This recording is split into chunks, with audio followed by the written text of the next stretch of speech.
नमस्कार, कार्यक्रम जनता बहसमा स्वागत छ। म मदन खाती। दर्शकवृन्द, सरकारले गत शुक्रबार संसदमा प्रतिस्थापन विधेयक मार्फत बजेट प्रस्तुत गरिसकेपछि त्यसको पक्ष र विपक्ष, त्यसका सकारात्मक र नकारात्मक पाटोमा बहस अहिले पनि जारी छ। मुख्य गरी त सरकारले बजेटको आकार नै घटाएको विषय र लिनुपर्ने ऋणको आकार पनि घटाएको विषयलाई लिएर वित्तीय सुशासन कायम गर्न खोजिएको भन्ने कोणबाट विश्लेषण भइराखेको छ भने अर्कोतर्फ नगद नै वितरण गर्ने भनेर जसरी सरकारले बताइराखेको छ, त्यो कारणले गर्दाखेरि कतै न कतै सरकारले बजेटलाई अलि वितरणमुखी बनाउन खोजिराखेको, चुनाव केन्द्रित जस्तो बनाउन खोजिराखेको हो कि भन्ने कोणबाट पनि टिप्पणी हुने गरेको छ। अर्कोतर्फ सरकारले जसरी आर्थिक वृद्धिको लक्ष्य जसरी वृद्धि गरेको छ, विगतमा 6.5 र अहिले 7% आर्थिक वृद्धि, त्यो आफैमा पनि चुनौतीपूर्ण र त्यो कसरी उक्त लक्ष्य भेटाउन सकिन्छ भन्ने कोणबाट पनि अहिले कुराहरू उठिराखेका छन्। आज हामी मुख्य गरी त सरकारले प्रतिस्थापन विधेयक मार्फत पेश गरेको बजेटको कार्यदिशा, यसको कार्यान्वयनको पाटो र यसले लिइराखेका प्राथमिकता, यो विषयमा केन्द्रित रहेर संवाद गर्नेछौँ। यो विषयमा संवाद गर्नको लागि आज हामीले कार्यक्रम जनता बहसमा आमन्त्रण गरेका छौँ अर्थविद राजु नेपाल र त्यस्तै गरी अर्थशास्त्री डाक्टर रघुवीर विष्टलाई। दुवैजनालाई कार्यक्रममा स्वागत छ। म सुरुवात गर्न चाहे डाक्टर रघुवीर विष्टबाट। यहाँले चाहिँ कसरी हेर्नु भएको छ यो बजेटको कार्यदिशा? चाहिँ यो विगतकै आइराखेका बजेटहरूकै निरन्तरता हो वा यसमा चाहिँ केही क्रमभङ्गता पनि छ? यसलाई हामी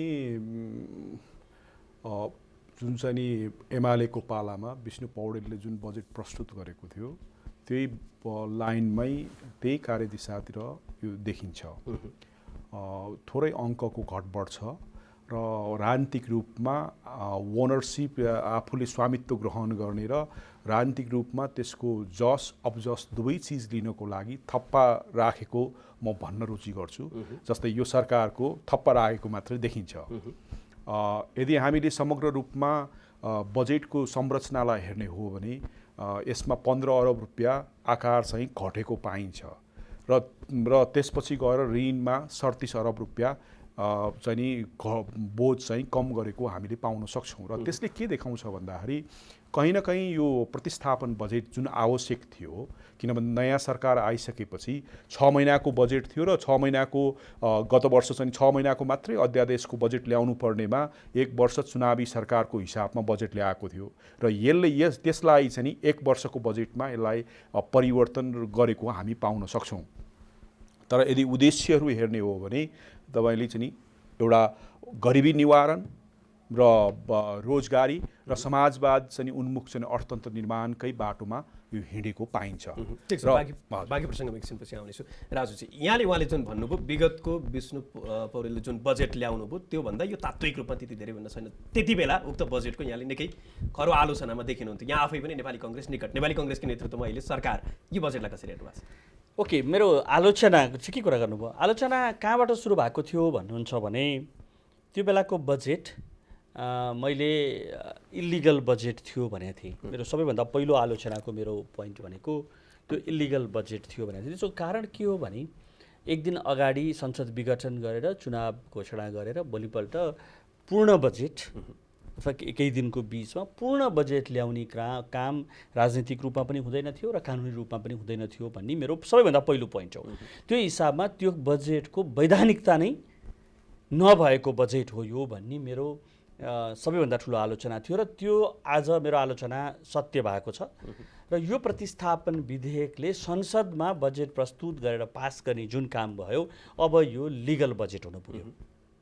त्यो इलिगल बजेट अब रहेन। यसको अन्तर्वस्तुमा चाहिँ अन्तर्वस्तुको तपाईँ कुरा गर्नुहुन्छ भने नेपालमा जोसुकैले बजेट लिएर आए पनि केही एउटा दुईटा चारवटा कार्यक्रमहरू असाध्यै खराब कार्यक्रमहरू अथवा असाध्यै राम्रा कार्यक्रमहरू केही लिएर आए भने बाहेक नेपालमा अहिले मलाई नै अर्थमन्त्री बनाए पनि उहाँ सरलाई नै अर्थमन्त्री बनाए पनि प्याराडाइम सिफ्ट गरेर बजेट लिएर आउन सक्ने स्थिति छैन। तर जहाँसम्म अङ्कका कुराहरू हामीले गर्दै थियौँ, अङ्क एकदम प्रतीकात्मक मात्रै हो। 5 अरब रुपियाँ घटाएर उता लाने, 10-15 अरब रुपियाँ घटाउने भन्ने कुराहरू र अलिकति कन्फिडेन्स बिल्ड गरेको दुईटा अङ्क मैले देख्छु। एउटा लोनको फिगर एउटा सर्टेन अमाउन्ट घटाउने र अर्को राजस्वको अङ्कलाई चाहिँ बढाउने काम चाहिँ देख्छु।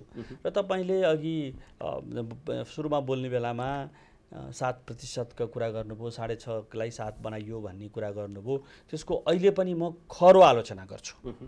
मैले त्यो बेलामा पनि भनेको थिएँ, एकातिर हामी के भनिराखेका छौँ भने कोभिड अर्थतन्त्रलाई पुनरुत्थानका लागि हामी प्याकेज लिएर आउँछौँ, कोभिडको सङ्कट टरेको छैन भन्छौँ, अरबौँ रुपियाँ खोपको लागि खर्च गर्छौँ, हस्पिटल यो पूर्वाधार कोभिडसँग रिलेटेड मात्रै है, अरू पूर्वाधारको कुरा एकातिर भन्छौँ र कोभिडको कारणले अर्थतन्त्र तहस नहस छ भन्छौँ र अर्कोतिर हामी ग्रोथ रेट बढाउँछौँ। त्यो दुईवटा कुरा तालमेल हुन सक्ने कुरा। तर अहिले यो विषयमा चाहिँ आइराखेको कुरा चाहिँ के छ भन्दाखेरि सरकारले जुन अहिले खोपको सुनिश्चिततापछि त्यो कारणले गर्दाखेरि आर्थिक गतिविधिमा हुने बढोत्तरी, त्यसको साथसाथमा जुन सरकारले लगानीको कुराहरू जे कुराहरू अहिले लिइराखेको छ, मुख्य गरी त खोपकै विषयमा चैतसम्म चाहिँ हामी खोप उपलब्ध गराउँछौँ, त्यसपछि एक प्रकारको सुनिश्चितता र त्यसले ल्याउने जुन आर्थिक गतिविधिमा बढोत्तरी छ त्यो कारणले गर्दाखेरि उक्त लक्ष्य भेटाउन सकिन्छ कि भन्ने मलाई लाग्दैन। तपाईँलाई म एउटा उदाहरण दिन्छु। एकातिर हामी के भन्छौँ बजेटमा भने काठमाडौँ महानगरपालिकामा कति ठाउँमा विपन्नलाई खाना खुवाउने भन्छौँ। त्यो विपन्न जबसम्म आफै खान सक्ने शक्तिमा पुग्दैन नि, तबसम्म 7%को ग्रोथ भन्ने कुराहरू सामान्य अर्थतन्त्रको सिद्धान्तभन्दा पनि बाहिर कुराहरू हुन्।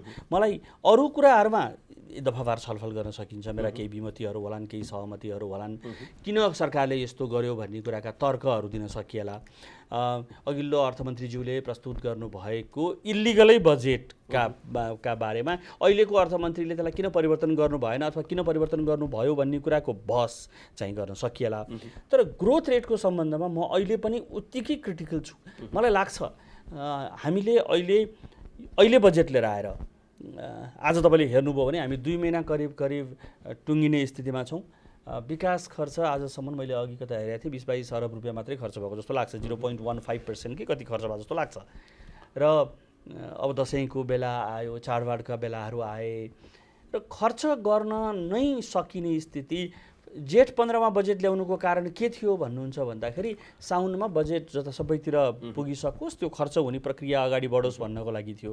अब हामीले फेरि साउनमा लिएर मैले यो ग्रोथ रेटको कुरा गर्दैछु कि तपाईँले जबसम्म विकास बजेट 90% अथवा त्योभन्दा माथि र जबसम्म तपाईँले चालु खर्च राम्रो ठाउँको चालु खर्च राम्रोसँग खर्च गर्ने स्थिति हुँदैन, तबसम्म 7%को ग्रोथ रेट यो साललाई म चाहिँ सम्भावना देख्छु। यहाँको टिप्पणी चाहिँ के छ? सरकारले जुन आर्थिक वृद्धि दरमा अपेक्षालाई के बढाएको छ? हामीले यही अर्थमन्त्रीज्यूले जुन श्वेतपत्र प्रस्तुत गर्यो, त्यो श्वेतपत्र प्रस्तुत गर्दाखेरि आर्थिक वृद्धि दर चाहिँ नि जस्तै गत वर्षको 7% चाहिँ नि हामीले उपलब्धि हासिल गर्न सक्दैनौँ भन्ने उहाँको टिप्पणी थियो, आलोचना थियो।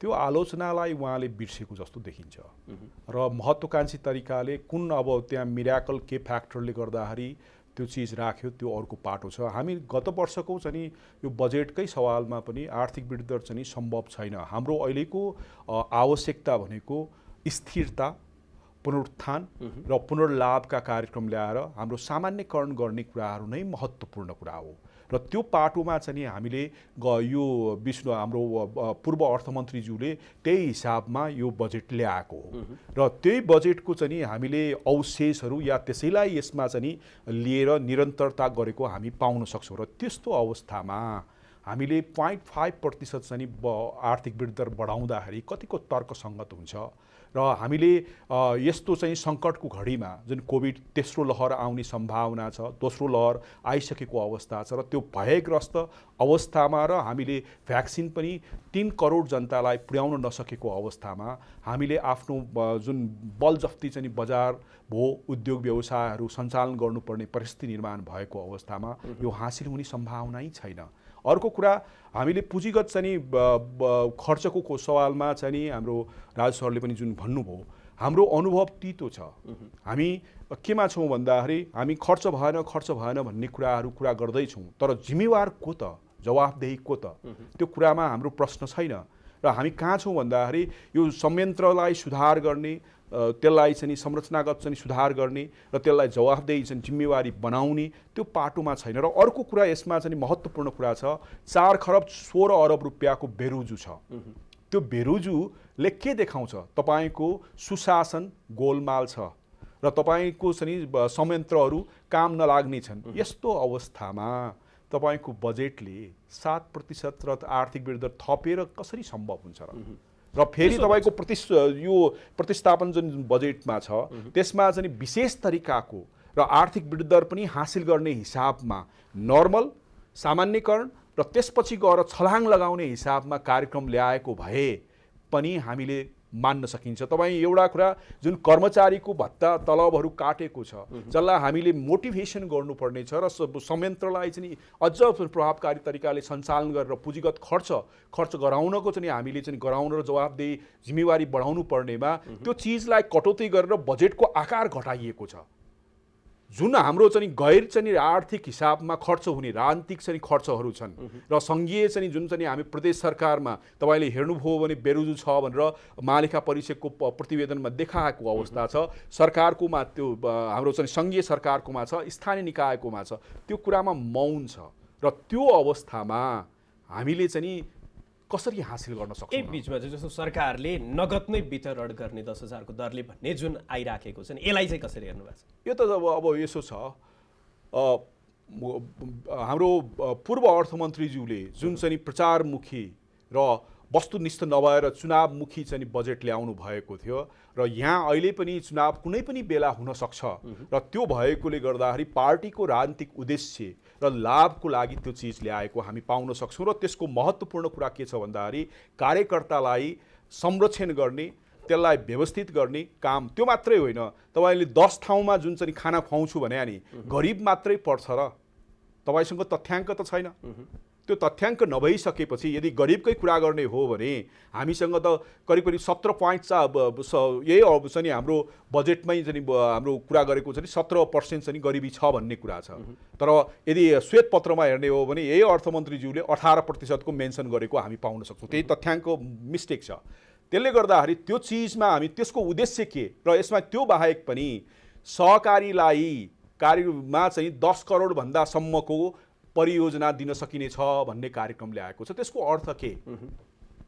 हामीले बुझ्नुपर्ने कुरा के छ भन्दाखेरि हाम्रो अर्थतन्त्रमा स्रोत र साधनको सङ्कट छ, अभाव छ र त्यो अभाव भएको ठाउँमा हामी चाहिँ अर्थशास्त्रीहरू या चाहिँ राजनीतिक क्षेत्रमा बस्ने व्यक्तिहरू नेतृत्वले त्यसको चाहिँ उच्चतम उपयोग गर्नुपर्ने हुन्छ। भन्न खोजे बेस्ट अप्सन खोज्नुपर्ने हुन्छ। त्यो बेस्ट अप्सन त खोजेको छैन। तपाईँले के गर्दै हुनुहुन्छ भन्दाखेरि कर चाहिँ जुन जुत्ता सिउने बाटोमा बसेका मान्छे र प्रत्येक मान्छेसँग कर उठाएको पैसा तपाईँ कार्यकर्तालाई चाहिँ अनुत्पादित क्षेत्रमा चाहिँ वितरण गर्दै हुनुहुन्छ। र जस्तै राजुजीबाट यहाँले विगतमा सामाजिक सुरक्षामा बढाउँदाखेरि पनि कतै न कतै त्यसलाई पनि त्यो अनुत्पादक तरिकाले विगतका वसन्तकै अन्तर्वार्तामा पनि लगातार यहाँले त्यो बताइराख्नु भएको छ। अहिले यसरी नगद नै वितरण गर्ने नेपाली कङ्ग्रेस नेतृत्वको सरकार, यद्यपि अर्थमन्त्री माओवादी केन्द्रको हुनुहुन्छ, यसलाई चाहिँ यहाँले कसरी हेर्नु भएको छ? सबैभन्दा पहिलो कुरा त तपाईँहरूसँग मैले बोल्ने कुराहरू कुन सरकारले लिएर आएको बजेट भन्नेले फरक पर्दैन। वस्तुनिष्ठ र आफूलाई जानेको कुरा र म वितरणको विरोधी हो। म आफै पनि एकातिर समाजवादको कुरा गर्छौँ र अर्कोतिर अन्धधुन्द वितरण गर्नेको म विरोध गर्ने मानिस हुँ। र कुनै पनि हालतमा एउटा don't give a man a fish tell him how to fish भन्ने एउटा चाइनिज प्रभोव छ। त्यसको त्यो मान्ने मान्छे भएको भएर वितरणको मैले कहिले पनि हिमायती होइन म आफू। यसले अघि सरले भन्नुभएको जस्तै यो चुनाव केन्द्रित भएको हो। एक त स्थानीय निकायको चुनाव यही आर्थिक वर्षभित्रमा गर्नुपर्ने छ र हामीले यो अहिलेको राजनीतिक परिवर्तनपछि, अहिलेको सरकार परिवर्तनपछिका जे जस्ता घटनाहरू देखिराखेका छौँ त्यो घटनाहरू हेर्दाखेरि बाहिर पोलिटिकल लेभलमा जतिसुकै यो सरकार पुरा संविधान यो प्रतिनिधि सभाको पुरा कार्यकाल गर्छ यो गर्छ भने पनि हामी कुनै न कुनै रूपमा अर्ली इलेक्सनको बाटोमा छौँ कि भन्ने जस्तो आशंका पैदा हुन थालेको छ। यो कुरा तपाईँ हामीलाई त अलिअलि आशंका छ भने बजेट बनाउने र अथवा क्याबिनेटमा बस्ने अथवा पार्टीका ठुला नेताहरूले राम्रोसँग बुझ्नु भएको छ होला। त्यसैको एउटा बाई प्रडक्ट हो यो जस्तो मलाई लाग्छ। 10,000 रुपियाँको दरले 5 लाख मानिसलाई कति पैसा बाँड्ने भन्ने कुराहरू र यसले अर्थतन्त्रलाई पनि फाइदा गर्दैन, पाउने मान्छेलाई पनि फाइदा गर्दैन 10,000 रुपियाँले। अर्थतन्त्रलाई पनि तर फाइदा गर्छ। नेपाली कङ्ग्रेस निकट अर्थशास्त्री हुन्, उहाँहरूको तर्क चाहिँ के पनि सुनिन्छ भने यसको त्यो पैसा इकोनोमीमा आउँछ, त्यसले इकोनोमिक्स भाइब जेनेरेट गर्छ, स्कुलको फी तिर्छ, यो गर्छ ऊ गर्छ भन्ने कुराहरू मैले पनि सुनिराखेको छु साथीहरूबाट। र त्यो कतिको सत्यता निकट छ त त्यसो भए? म अब अरूको तर्कलाई मैले तपाईँको तर्क कम्प्लिटली गलत छ भनेर कराउने कुरा भएन, तर म ती कुरा विश्वास गर्दिनँ। म त्यो सबै अङ्क जोडेर गर्नुपर्ने काम के हो भन्ने कुरा भन्छु। जस्तै मैले के सामाजिक सुरक्षाको बारेमा मेरो भनाइ के हो भने, मेरो घरमा मेरी आमा हुनुहुन्छ 81 वर्षकी। म सामान्य रूपमा एउटा मिडल क्लास अथवा अप्पर मिडल क्लास लाइफ बाँच्छु। मलाई त्यो मेरी आमाले 4000 रुपियाँ महिनाको पाउनुहुन्छ। त्यो पैसा मेरो फ्यामिलीलाई चाहिने हो कि होइन भन्ने कुराको क्यालकुलेट गर्नुपर्छ भन्ने मेरो धारणा हो। पैसा दिनुहुन्न भन्ने धारणा होइन, बरु जसलाई आवश्यक छ त्यो पैसा त्यो 6000 रुपियाँ पाओस् आवश्यक मान्छेले। यहाँ त कुरो के भयो भने, मेरो उमेर पुगिसकेपछि मैले पनि त्यो सामाजिक सुरक्षा भत्ता पाउने भएँ। आवश्यकतामा होइन कि उमेरले पाउने भयो, त्यसको मेरो विरोध हो।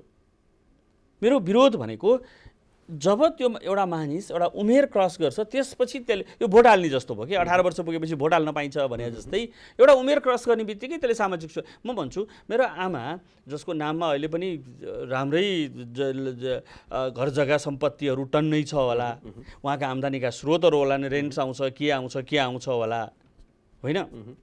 तर यसको विकल्प चाहिँ किनकि हामी हाम्रो संविधानमा के भनेका छौँ संविधान होइन समाजवाद उन्मुख भनेको समाजवाद सामाजिक के हो भने चाहिँ जोसँग सुनिश्चित गर्नुपर्ने पनि छ। त्यसो त्यो नगदको ठाउँमा फजुल खर्चमा नजाओस् भन्ने कुरालाई चाहिँ केन्द्रमा राखेर त्यसलाई चाहिँ सामाजिक सुरक्षा र कतै न कतै उत्पादनसँग पनि जोडियोस् उक्त पैसा चाहिँ भन्नको लागि गर्नुपर्छ। त्यसरी होइन, कुरा के हो भन्नुहुन्छ भने म सानो डाटा नभएको कुरा हो कि म सानो उदाहरण दिन्छु तपाईँलाई। मेरो परिवारभित्रको मेरो छोरी सी लिभ्स इन अस्ट्रेलिया, अनि उसको अहिले बच्चा भएको कारणले उनी काममा जान्नन्, अनि त्यो बच्चालाई उनले डे स्कुलमा पठाउँछिन् टेक केयरमा, अनि थोरै पैसा तिरे पुग्छ अरे बच्चाको, थोरै पैसा, किन उसको काम छैन नि। जुन दिन उनले काम गर्न थाल्छिन् त्यो बच्चाको फी बढ्छ, त्यही स्कुल हो। आमाले काम गर्न थालेको भोलिपल्टदेखि बच्चाको स्कुलको फी बढ्छ, रेकर्ड त त्यो हो नि। मैले भन्न खोजेको जसलाई चाहिन्छ त्यसलाई जति दिनुहोस्, तर जसलाई त्यो पैसाको भ्यालु के हुन्छ जसलाई पनि दिनु पाउने भनेपछि जसले पनि लिन जाने हो। मेरो आमा भन्नुहुन्छ कि मलाई त्यो पैसा चाहियो लिएर आइदे, म जान्छु, मलाई एक दिन वडामा लगिदे भन्नुहुन्छ। त्यसको चाहिँ म विरोधी हो अहिले पनि। रघुवीर यहाँको चाहिँ के छ, सामाजिक सुरक्षालाई लिएर दिइने र नगद रूपमा वितरण गरिने कुरामा चाहिँ उहाँको जस्तै हो कि हाम्रो संविधानले जुन व्याख्या गरेको छ र कम्युनिस्ट पृष्ठभूमिको अर्थशास्त्रदेखि उहाँहरूले जसरी कुरा गर्नुहुन्छ, राज्यको कल्याणकारी भूमिकाको लागि सामाजिक सुरक्षा सैद्धान्तिक रूपमा आवश्यक चिज हो र यो विकासशील जस्तै तपाईँले अमेरिकाको कुरा गर्नुहोस् या युरोपको कुरा गर्नुहोस्, उनीहरू कम्युनिजम होइन, कम्युनिस्ट होइन, समाजवादी उन्मुख अर्थतन्त्र पनि होइन, तर त्यहाँ हामीले हेर्ने हो भने सामाजिक सुरक्षा उनीहरूको राष्ट्रिय चाहिँ नीति र कार्यक्रममा राखिएको हुन्छ र उसले जनताले पनि त्यसमा योगदान पुर्याएको हुन्छ र त्यसमा आवश्यकता अनुसार र जुन चाहिँ कम आय भएका र समस्या भएको बेलामा त्यो सामाजिक सुरक्षा एकदमै प्रभावकारी तरिकाले हामी पाउन सक्छौँ। र यदि हामीले कोभिडको पहिलो चरण र दोस्रो चरणमा हेर्ने हो भने अमेरिकाले करिब $1000 चाहिँ पहिलो फेजमा चाहिँ दिएको थियो, 1200, पछि चाहिँ फेरि थपेर दिएको थियो र अहिले चाहिँ भ्याक्सिन लगाउनको लागि पनि प्रमोट गर्नको लागि $100 दिएको पाइन्छ। तर हामी जस्तो अल्प विकसित राष्ट्रमा समस्या के छ भन्दाखेरि इन्टिग्रिटीको समस्या छ। हामी सबै चिज चाहिँ राजनीतिक दृष्टिकोण र राजनीतिक धारणाले हामी हेर्छौँ। हामी व्यक्तिमा शक्ति चाहिँ सञ्चित गर्ने प्रयास गर्छौँ। यो त्यो चाहिँ देवत्वकरण गरेर होस् या चर्चा परिचर्चा चाहिँ गरेर होस्, त्यसको लागि चाहिँ हामी सामाजिक सुरक्षाका कार्यक्रमहरूलाई लिइरहेछौँ। समाजमा आवश्यकता छ र त्यसलाई चाहिँ उठाउनको लागि चाहिँ उत्थानको लागि हामीले गर्नुपर्छ भन्ने धारणा र प्रणाली बनाएर गर्नुपर्छ भन्ने धारणा हाम्रोमा कम देखिन्छ। अहिले पनि तपाईँले चाहिँ कार्यान्वयन भएका सामाजिक सुरक्षालाई हेर्नुभयो भने जस्तै नारायणघाटमा एउटा चाहिँ न्युजै आएको थियो, गाडी लिएर आए र उसले सामाजिक सुरक्षा पायो। अब उसको चाहिँ क्षमता त छ नि, आवश्यक छैन नि, तर उसले हाम्रो चाहिँ प्रणाली अनुसार हाम्रो जुन त्यसको चाहिँ अप्रभावकारिताले गर्दा, डाटाबेसको समस्याले गर्दा र हाम्रो चाहिँ त्यो जुन प्रशासन र सुशासन हुनुपर्ने चिजको अभावले गर्दाखेरि त्यो चाहिँ आवश्यकता नभए पनि त्यो स्रोत र साधन चाहिँ एउटा क्षमता भएको मान्छेमा गएको छ, जसले गर्दाखेरि त्योमा गरिबीमा तपाईँले त्यसलाई असर गर्ने भएन, त्यो पैसा उत्पादनमा आउने भएन र त्यो चिजमा पनि एउटा कुरा ख्याल गर्नुपर्ने कुरा के छ भन्दाखेरि त्यो व्यक्तिले जसले सामाजिक सुरक्षाको दाबी गर्छ त्यसले कर तिरेको छ कि छैन त? राज्यलाई योगदान पनि त हुनु पर्यो नि त कहीँ न कहीँ। त्यो योगदानको तथ्याङ्क पनि छैन हामीले र त्यसपछि गएर पैसा कहाँ गइरहेको छ त? कति कुरा चाहिँ गाउँमा सचिवले त्यो पैसा मृत्यु भएका मान्छेहरूको पनि सामाजिक सुरक्षा को पैसालाई हिनामिना गरेर आफ्नो चाहिँ खातामा चाहिँ ट्रान्सफर गरेर चाहिँ त्यसको चाहिँ दुरुपयोग गरेको चाहिँ तथ्यहरू बाहिर निस्किरहेको अवस्था छ। त्यसले गर्दाखेरि यो आवश्यक छ, तर हामीले राजनीतिक हिसाबले होइन, सामाजिक सुरक्षाको असली हिसाबमा आवश्यकताको सिद्धान्त र गरिबीको जुन रेखा हामीले कोर्छौँ त्योसँग जोडेर यसलाई ल्याउनु पर्ने आवश्यकता हुन्छ। त्यसपछि मात्रै साथमा चाहिँ यसको अनुगमन प्रत्येक 6 महिना या 3 महिनामा गरेर सही ठाउँमा गएको छ कि छैन भन्ने कुरा चाहिँ हामीले गर्नु जरुरी छ। अनि मात्रै उत्पादकत्व चाहिँ त्यसले थोरै मात्रामा हाम्रो चाहिँ उत्पादकत्व त होइन, मागलाई वृद्धि गरेर त्यो मागले बजारलाई चाहिँ सकारात्मक हिसाबले भाइब्रेन्ट थोरै मात्रामा भयो, जस्तै अहिले विप्रेसनले ल्याएको छ, त्यसले चाहिँ अनि हाम्रो उद्योग व्यवसायलाई चाहिँ चलाउनलाई चाहिँ अलि सजिलो बनाउँछ कि भन्ने आशा गर्न सकिन्छ। अर्को यही बजेटलाई लिएर भइराखेको टिप्पणी के पनि देखिन्छ भने यहाँले अगाडि कार्यक्रमको सुरुवातमा पनि भन्नुभयो समाजवाद उन्मुख खालकै त्यससँग तादम्यता मिलाउने, तर अहिले यहाँले गरिराखेकै तर्क र केहीले चाहिँ जसरी उद्योगी व्यवसाय निजी क्षेत्रले जसरी स्वागत गरिराखेको छ, कतै न कतै आयातलाई अलिक प्रोत्साहन गर्ने खालको भन्ने कोडबाट पनि टिप्पणी भइराखेको छ, मजदुरलाई केन्द्रमा नराखेको भन्ने कुरा, कतै न कतै त्यो नव उदारवादलाई नै पुँजीपतिहरूलाई नै केन्द्रमा राखेर त्यही बजार संयन्त्रलाई सुरक्षित गर्ने तरिकाले भन्ने कोडबाट हुने टिप्पणीलाई चाहिँ तपाईँले कसरी हेर्नुहुन्छ अथवा त्यो छ कि छैन? यसो छ, अब हामी निजी क्षेत्रलाई स्वीकार गरिसकेपछि हाम्रो अर्थतन्त्रमा 80% को वस्तुनिष्ठ हिसाबले योगदान निजी क्षेत्रको रहिआएको छ। त्यो भनेको के? त्यो भनेको चाहिँ हामीले लेफ्ट चाहिँ को आधारित चाहिँ समाजवाद उन्मुख हो र? त्यो भनेको त हामी चाहिँ बजार अर्थतन्त्रको चाहिँ र खुल्ला अर्थतन्त्रको र उदार अर्थतन्त्रको चाहिँ सङ्केत हो र सूचाङ्क त्यो चाहिँ प्रतीकको रूपमा हामीले लिनुपर्छ। र त्यो भएकोले गर्दा तपाईँले बजेटमा पनि ढाँट्दै हुनुहुन्छ, त्यही त भनिरहेको छु त। तपाईँले आफ्नो राजनीतिक छवि र प्रतिष्ठालाई चाहिँ जोगाउनको लागि बजेटमा त्यो जुन समाजवाद उन्मुख चाहिँ शब्द दुरुपयोग गर्दै हुनुहुन्छ। किन भन्दाखेरि तपाईँ चाहिँ वस्तुनिष्ठ अवस्थामा निजी क्षेत्रलाई प्रोत्साहन गर्दै हुनुहुन्छ, बजार अर्थतन्त्रलाई चाहिँ त्यसलाई चाहिँ मलजल गर्दै हुनुहुन्छ र त्यही चाहिँ अहिलेको चाहिँ आवश्यकता पनि हो। किन भन्दाखेरि हामीसँग अनुभव के छ भन्दाखेरि 1990 भन्दा अगाडि हाम्रो निजी क्षेत्र त त्यस्तो थिएन, तर वर्ल्ड बैंक र हाम्रो चाहिँ इन्टरनेसनल मोनिटरी फन्डले जुन स्टडी गरेर हाम्रो पब्लिक इन्टरप्राइजेसको हालत भयो, त्यसपछि गएर विश्वमा आएको तरङ्ग उदारवादका तरङ्गहरूले त्यसको प्रभावले गर्दाखेरि हाम्रोमा पनि उदारवाद आएको हो र निजीकरणका कुराहरू आएको हो। त्यो अहिले हाम्रो अर्थतन्त्रको चाहिँ फाउन्डेसन हो जसलाई हामी चलाउन सक्दैनौँ। किन भन्दाखेरि निजी क्षेत्र भनेको पनि हाम्रो घरधुरीबाट जनताकै मान्छे हुन् नि, सङ्गठित व्यक्तिहरू हुन् नि, जसले उत्पादन क्षेत्रमा नाफाको लागि लगानी गरेको पाइन्छ। अहिले हामीले केही कमी कमजोरी होला, बैंकिङ क्षेत्रलाई हेर्नुहोस् 28 भन्दा बढी छ। तपाईँले चाहिँ अहिले हाम्रो राष्ट्रिय चाहिँ सरकारी बैंकहरूले भन्दा पनि राम्रो तरिकाको सेवा सुविधाहरू र दिइरहेको अवस्था हामी पाउन सक्छौँ। त्यो भनेको निजी क्षेत्रको एउटा आकर्षण कुरा हो र त्यसले गर्दाखेरि नेपाल बैंक सुध्रिएको छ, राष्ट्रिय वाणिज्य बैंक सुध्रिएको छ प्रतिस्पर्धाले गर्दाखेरि। हेर्नुहोस्, राजनीतिले गर्दाखेरि होइन, त्यसले गर्दाखेरि त्यो चिजलाई तपाईँले निरन्तर गर्नुपर्ने आवश्यकता छ। तर अर्थतन्त्रमा चाहिँ यसो छ, यसमा चाहिँ बजेटमा के छ भन्दाखेरि अघिल्लो पाटोमा उद्योग क्षेत्रलाई थोरै चाहिँ प्राथमिकता दिएको थिएन कार्यक्रममा, त्यसमा दिएको पाइन्छ। र उहाँले जुन श्वेतपत्रमा चाहिँ आयात सम्बन्धी बजेट यो व्यापार घाटाको कुरा गर्दै हुनुहुन्थ्यो, त्यो घाटालाई उसले थोरै मात्रामा सम्बोधन गर्नको लागि फलाममा ट्याक्स लगाएको पाइन्छ, केही वस्तुमा ट्याक्स लगाएर स्वदेशी चाहिँ उद्योगलाई चाहिँ त्यसलाई प्रोत्साहन गर्न खोजेको पाइन्छ। अर्को कुरा चाहिँ हाम्रो चाहिँ रोजगारी 300 भन्दा बढी रोजगारी दिने उद्योगहरूलाई थोरै राहत दिने प्रयास गरेको पाइन्छ, जुन चाहिँ हाम्रो अहिलेको कोभिडको क्राइसिसको सङ्कटलाई पनि सम्बोधन गर्ने हिसाबमा पनि हेर्न सक्छौँ। अर्थतन्त्रमा थोरै समस्यालाई नजिक त्यो कतिको लागू हुन्छ, कतिको व्यवहारिक हुन्छ, त्यो अर्को पाटो छ, तर सम्बोधन गर्ने मनसाय चाहिँ राखेको चाहिँ देखिन्छ। त्यसै अब अहिले प्रमुख प्रतिपक्षको प्रतिक्रिया यसमा हेऱ्यो भने उहाँहरूले राखेका मुख्य गरी त अझै सडकको कुरालाई लिएर अलि आलोचना यो बजेटको चाहिँ उहाँहरूले गरिराखेको जस्तो देखिन्छ। यो बजेटमा र योभन्दा अगाडि आएको बजेटमा चाहिँ यहाँले हेर्दाखेरि तुलनात्मक रूपमा हेर्दाखेरि चाहिँ अहिले प्रतिपक्षले जसरी आलोचना गरिराखेको छ नि 1400 सडकको त्यो आयोजनाहरू हटाइयो भन्ने कोणबाट के कुरा त्यति बेला काल्पनिक थियो, अहिलेको अवस्था के हो? यस्तो के हो भने पहिलाको सरकारले 3 वर्ष बजेट लिएर आउँदा कहिले पनि पुरा हुने खालका आयोजनाहरू लिएर आउन प्रयास गरेन। कनिका छर्नी भन्थ्यौँ हामी, कनिका छर्नी काम गर्यो र त्यसको पीडा अब हामीले अर्को 25 वर्ष भोग्नुपर्छ यो देशमा। कारण म तपाईँलाई बताउँछु, आयोजना घोषणा भइसक्यो र केही पैसा खर्च भइसक्यो, अब त्यसलाई रिभर्स पनि गर्न सकिन्न र आयोजना पुरा गर्नको लागि हामीसँग पैसा पनि हुँदैन। 25 वर्ष 1 2 4 5 कुरा गरिरहेको छुइनँ म तपाईँसँग। र यो सरकारले के गर्यो भने त्यस्ता आयोजनाहरू जुन बजेटमा परेका थिए तर पैसा खर्च भइसकेको थिएन त्यस्ता कार्यक्रमहरूलाई रोकेको हो। त्यो गर्नै पर्ने थियो।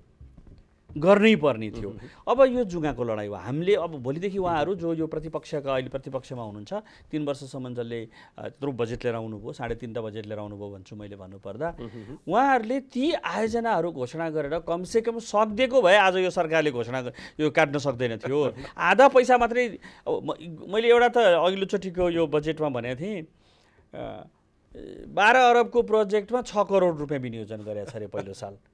अब त्यो के हुन्छ भन्नुहोस्, त्यसले के गर्छ भनेदेखि नि खातीजी, त्यसले बजेट पहिलो आकार जतिको बन्ने भने हुन्छ नि त्यो परियोजना 5 टाइम्स बढ्छ त्यसको।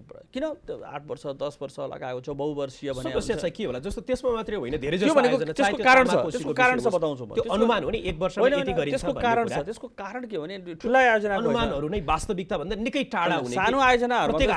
सानो आयोजनाहरूको समस्या के हो भने योजना आयोग र अर्थ मन्त्रालयमा लाइन लाग्ने हाम्रा गाउँका जनप्रतिनिधिहरूको, गाउँ सहरका जनप्रतिनिधिहरू र सभासदहरूको लाइनले गर्दा सबैलाई आफ्नो टोलमा आयोजना राख्नै परेछ। अब आयोजना किताबमा राखिदियो, पैसा छैन।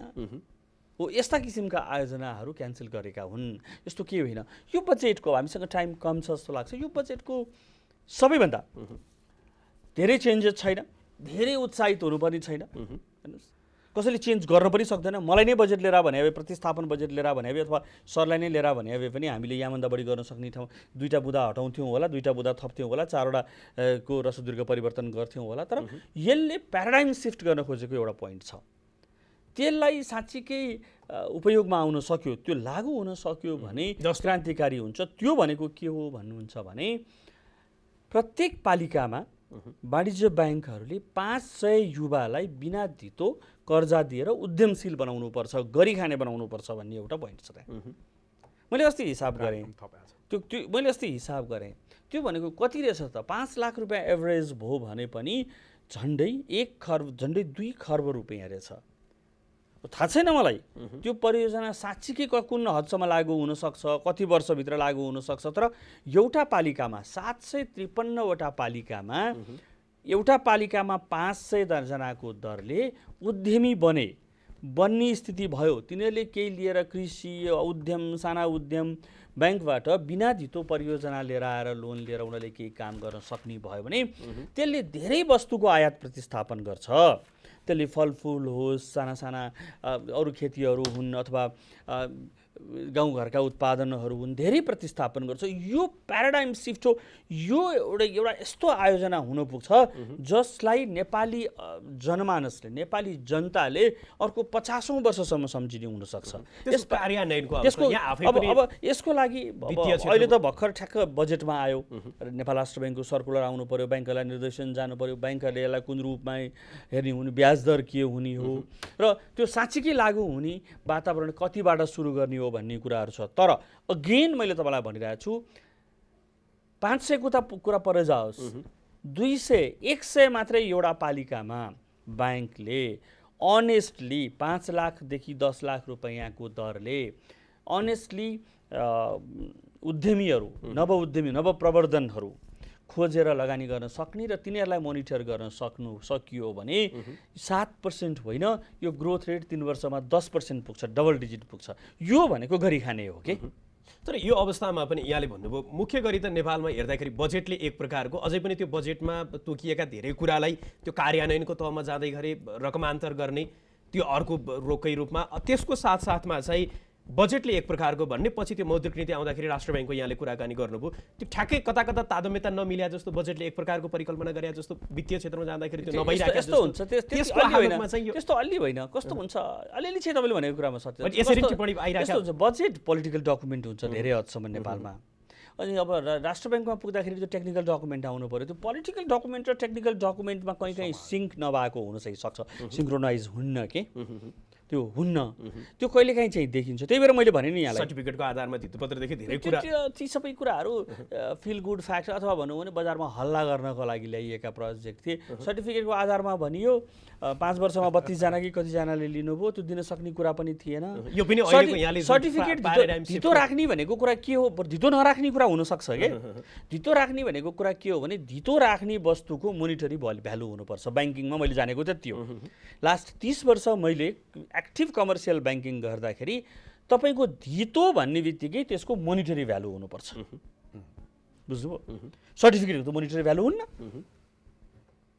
बरु तिमीलाई धितै लिन्न भन्दा सजिलो पनि सर्टिफिकेट धितो राखेर पनि काहीँ हुन्छ र मैले एकचोटि सुन्दै थिएँ एउटा पोलिटिकल डिस्कसनमा जुन सर्टिफिकेट धितो राखेर पैसा दिने भनियो नि अर्को एउटा प्रतिपक्षी पार्टीले हरेक पालिकामा 100 जनालाई सर्टिफिकेट लिएर ब्याङ्कमा लाइन लगाइदिउँ त सरकार भोलिपल्ट ढल्छ भन्नेसम्म पनि कुरा सुनेको थिएँ मैले सिरियसली ठिक छ मैले यहाँबाट जान्न चाहिँ उहाँले भन्नु पनि कतै न कतै बजेटलाई चाहिँ राजनैतिक डकुमेन्ट दस्तावेज र यता मौद्रिक नीति जुन आउँछ त्यो चाहिँ मोनिटरी प्राविधिक खालको जुन कुरा गर्नु त्यसमा तादम्यताको उहाँले जुन कुरा गर्नु बजेटमा युवाहरूलाई लोभ्याउनको लागि कार्यकर्ताहरूलाई अथवा आम जनमानसलाई मतदातालाई लोभ्याउनको लागि जुन प्रकारका कुराहरू राखिया हुन्छ नि त्यो कार्यान्वयनको तहमा पुग्दाखेरि एकदमै न्यून कुनै कार्यान्वयन नहुने त्यो चाहिँ किन देखिन्छ यसो छ गत वर्षको बजेटमा पनि र अघिल्लो बजेटमा पनि टिप्पणी के गरेका थिए भन्दाखेरि हाम्रो 40 देखि 50% कार्यक्रमहरू राजनीतिक उद्देश्यको लागि लुभाउनको चाहिँ मान्छेलाई मक्ख पार्नको लागि राखिएको हुन्छ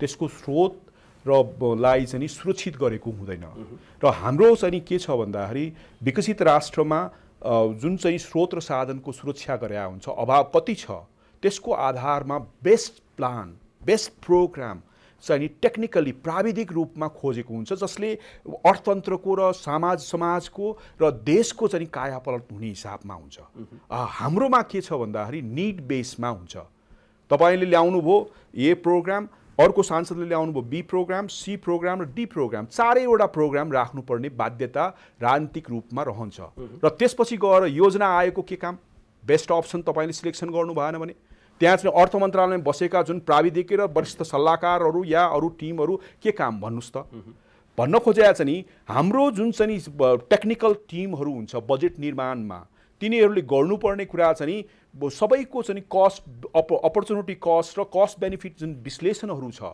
त्यो गरिसकेपछि देशलाई कति फाइदा हुन्छ र त्यो यदि 1 रुपैयाँ लगाउँदा आज लगायो भने कति फाइदा हुन्छ हामीले टाइम समयमा सकिआयो भने र भोलि चाहिँ यसलाई ढिला गर्यो भने कति हुन्छ त्यस्तो चाहिँ कार्यक्रमहरू हामीले सिलेक्ट गरेर बेस्ट चोइस गर्नुपर्ने त्यो बजेटमा प्रायः जस्तो छैन 3 वर्षमा हाम्रो डाक्टर खतिवडाले पनि त्यही ट्रेन र त्यही प्याटर्नमा बजेट ल्याउनु भयो त्यसमा 40 देखि 50% कार्यक्रम कार्यान्वयन नै भएको थिएन त्यसलाई निरन्तर गरिरहेको अवस्था हामी पाउन सक्छौं त्यसमा जस्तै रामराजा प्रसादको चाहिँ स्वास्थ्य संस्था बनाउने भन्ने कुरा अघिल्लो वर्षमा पनि थियो दोस्रोमा पनि थियो तेस्रो विष्णु पौडेलसम्मको पनि थियो अहिलेको पनि बजेटमा त्यो प्रतिस्थापन भएको पाइँदैन र त्यसले गर्दाखेरि तपाईले मनसाय नै तपाईको कार्यान्वयन नगर्ने भन्ने हिसाबले राख्नु भएपछि कार्यान्वयन कसरी गर्छ हुन्छ एउटा दोस्रो पाटो के छ भन्दाखेरि बेरोजु जबसम्म रहन्छ बेरोजुलाई स्रोतको रूपमा हामी हेर्दैनौं र जबसम्म हामीले आर्थिक चाहिँ जुन करहरूलाई चाहिँ राजनीतिक नेताहरूको आफ्नो चाहिँ सम्पत्तिको रूपमा चाहिँ थिंकिङ गर्छौं